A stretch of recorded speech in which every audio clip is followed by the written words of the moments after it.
I don't know the authenticity of that reel, Saurabh. I don't know if you saw it, but there was this one where there's a very frustrated individual being interviewed by someone from one of these scroll wire types. And the person says, the reporter says, you know, I am in Jawahar Bhavan, there are a lot of people here and we are all sitting together. There are influencers who are coming and we are all working very hard. We are going to decide to challenge the verdict. Anything can happen. We will go to court. We will not accept the verdict. And then the clip stops. I don't know if you saw the clip. Did you see the clip? I've seen it, Arnab. You know, as you mentioned that I'm really worried about the fact that India, one of the biggest things that India has as a country is our vibrant democracy. The fact that we have had a whole series of independent elections where there has been a smooth transition of power. That is what the world recognizes. Everybody praises it. Yes. And that itself, the biggest symbol of Indian democracy, which is the Indian election process, is now sought to be undermined by certain vested interests. You're sure they will? You're sure about it? I feel pretty sure. I feel pretty sure that when they lose the results, they will start this campaign. And my concern is that, you know, the problem for them is that they don't want to see a strong leadership in India. They want a feeble leadership. They want somebody who can be pushed around. And that is what their problem is with Narendra Modi, who has been a strong prime minister. And these vested interests want to have a puppet leader who can be controlled by various groups.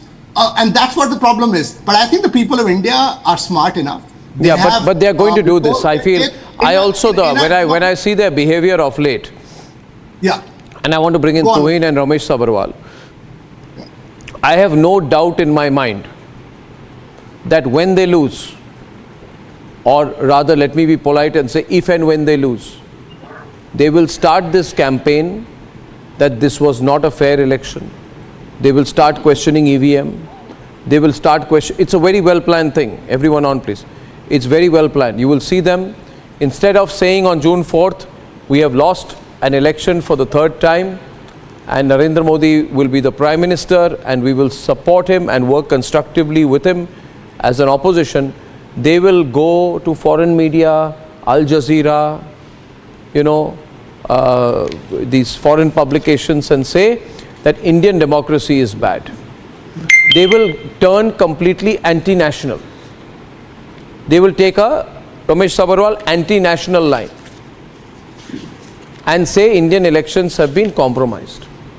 I think this is going to be their approach. Am I correct? That's not my suspicion, that's also my view, Mr. Sabarwal.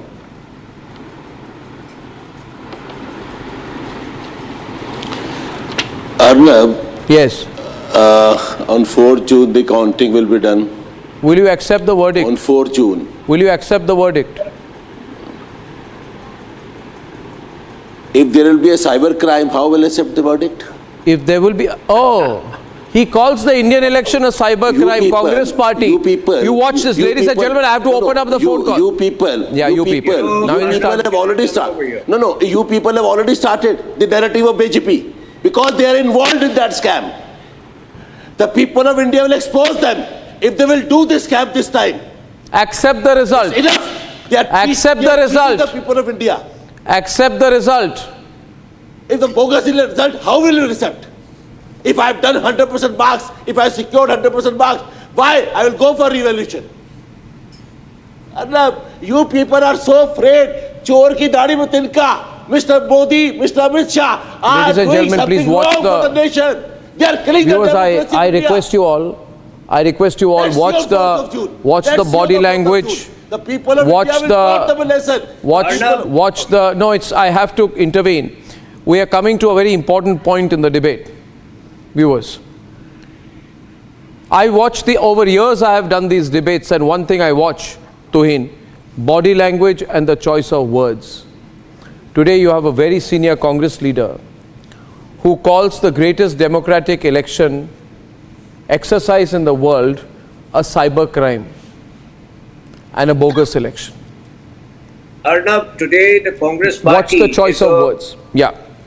the Congress party today is a fringe group which is out to defame India come what may. And the plans for defying this electoral verdict had started almost 1.5 years ago when Rahul Gandhi started abusing India's democracy in UK, in US last year. But now, when he realizes that all of his efforts have failed once again, please don't barge in like this. You had enough opportunities to score your, to make your point.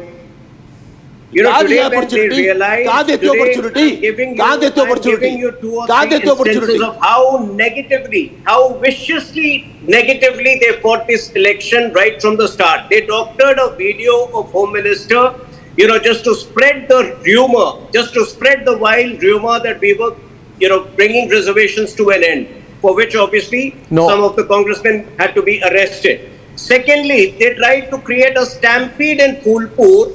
Everybody knows that there was, the crowd mismanagement was deliberately done. And today I'm making this very big charge. It was deliberately done by Rahul Gandhi and Akhilesh Yadav to show there was a stampede because the local candidate in Phulpur of the India Alliance did not have adequate support. Then he abused journalists who interviewed Prime Minister, calling them chamchas. Then he abused the Election Commission. Obviously, he keeps abusing the Prime Minister since eternity. Then he abused Wealth Creator, and now this fringe group is ready to abuse the people of India once again. Yeah. My point is simple. How many times have you gone to the Honorable Supreme Court and to the different... Louder, audio better. Challenging the Election Commission, and how many times have you been shown the door? How many times have you been told that there is no problem with the EVM, there is no problem with India's electoral process? Then why do you want to defame it time and again? Stop this boycott politics, stop this abuse politics, participate in India's rich democracy. Yeah, this is a very... अरे VVPAT की counting कराओ ना, क्यों नहीं कराते counting? Why you people are afraid? अरे भगवान से डरो. आपको जवाब दे रहा हूँ. Don't behave like Britishers. I think You 25% you would be in a better position. आप नहीं दे रहे, आप जवाब घुमा रहे हो. I think that the question to ask at this point is, Mr. Sabharwal, we are Tuhin, please. Social media में Republic TV डालता है क्वेश्चन, कौन जीतेगा? 90% of people are voting for India Alliance. 90%. अरे यार हेरा फेरी मत करो, इस देश को पाकिस्तान मत बनाओ, हाथ जुड़वा लो, स्क्रीनशॉट्स डाल रहे भगवान मत बनो. आप लोग सोशल मीडिया में फेक स्क्रीनशॉट्स डाल रहे हैं, हर रोज फेक स्क्रीनशॉट्स डाल रहे हैं. किसी ने नहीं कहा ये जो आप पोल कह रहे हैं वो सब फेक स्क्रीनशॉट है. Arnab, he asked a very pointed question about VVPAT. Let me answer that. Let me answer that. He asked a very simple pointed question about VVPAT. I think you would be in a better position to corroborate this. I think to the best of my knowledge, there are about 25% of the constituencies where VVPAT corroboration is being done. They had approached the Supreme Court for VVPAT corroboration on all constituencies, and the court had ruled that was not needed. Because 25% is enough sample to authenticate